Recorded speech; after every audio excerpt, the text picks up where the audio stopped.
Okay, continuing on with Baltic Gap. Haven't played in a while, but we are partway through turn 10 here, with the Russians on the end of a double turn, and the Germans about to go. So the situation at this point, victory point wise, is we are still at 0. The Russians holding 18 pot points currently, which is their target for the July 26th turn. So we should remain at 0. Unless the Germans can come up with something here. So not likely that they can, but we'll take a look at our fronts here in a little more detail and see what the situation is. Alright, starting at the Pskov-Ostrov front, not a lot still has changed in and around Pskov. Finally starting to build up some pressure right around Pskov, which is here. Can start attacking from multiple hexes on it. Did some damage in the last turn in this hex here, completely killing an infantry division. So that's a positive. What's really going to push the Russians forward here is the German need to pull back. We'll probably garrison Ostrov as the Germans and pull everything else out, because this is pretty much everything that's stopping the onslaught further up the board here. Yeah, not a good situation there. This line could probably hold a little bit longer. We should probably start pulling back and building something a little bit further back though, because there is just nothing defending these lines forward here. Supply will be an issue though for the Russians moving in this direction. So we'll have to figure out what to do there, but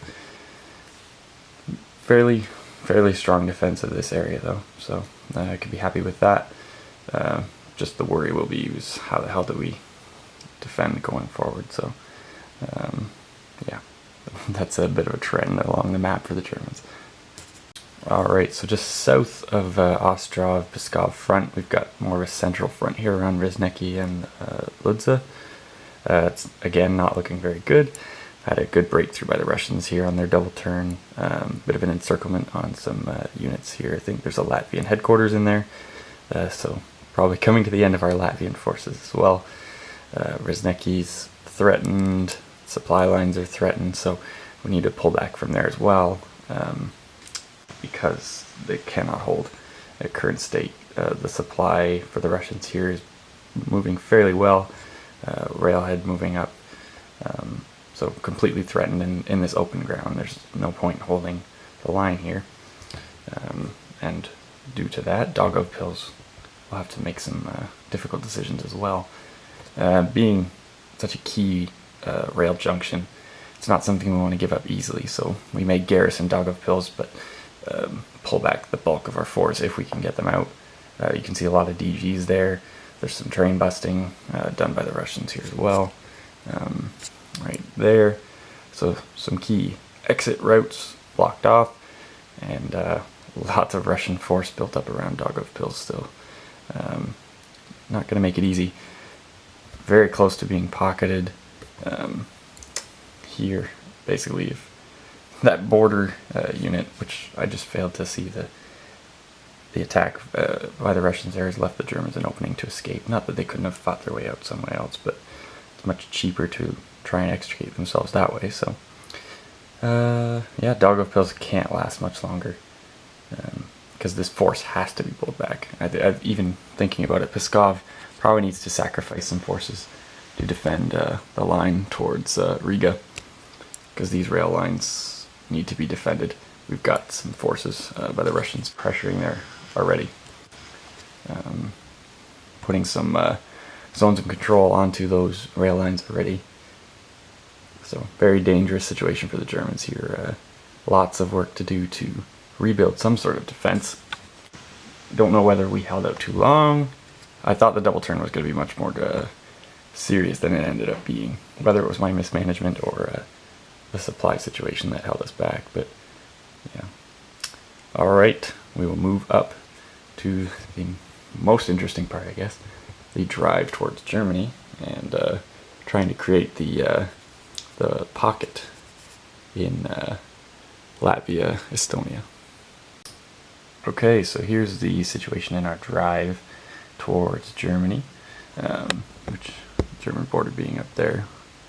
Pretty much completely undefended. The problem being is the on-map supply for the Russians is non-existent.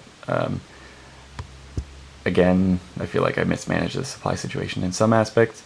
We're managing to be in trace supply. Still, we're going to have a better supply network after our next turn.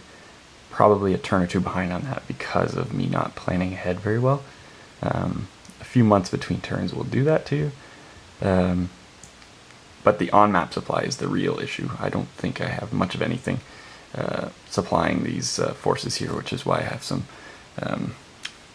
tank corps and mechanized corps here just sitting and not moving. It's been a turn or two without them moving, trying to build up some supply here for what is to come, which is going to be hopefully an offensive towards Riga.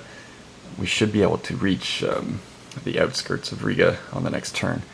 Hopefully the Russians really want to go first on the next turn to build up a defense of what the Germans have coming from here, which is 2 panzer divisions.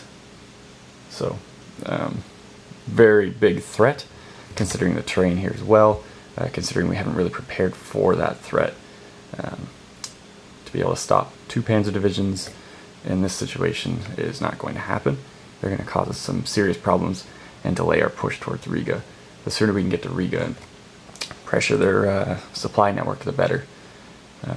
So that is pretty much it for my turn 10 update. I'm going to finish with the Germans here, and we'll see what happens. So thanks for watching, everybody. Sorry about the delay.